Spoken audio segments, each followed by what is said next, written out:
reason is in different countries, different coaches have different meanings, different skills, different thinkings. So my thinking is, if we play 8 o'clock, then we have to adapt the time. If I train 10 o'clock in the morning, then my body adapts 10 o'clock in the morning. If I train then maybe 2 or 3 times 8 o'clock, for example, in the evening, then my body adapts maybe 8 o'clock, but it's just my thinking. It's not maybe, you ask 10 coaches have different meanings, but for me it's my meaning important and not different from other guys. So this is the reason we change the times to train in the evening, closer to the game time.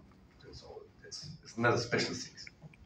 Il dit que ce n'est pas une chose spéciale, mais c'est une question d'adaptation au timing du match.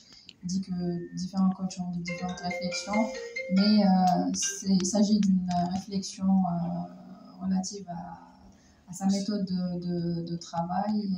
Et il a dit que si l'on joue à 20h, à 8h du soir, donc on doit s'entraîner à 8h du soir. Je pense que c'est la dernière question. Si vous voulez rajouter quelque chose, donc c'est la dernière.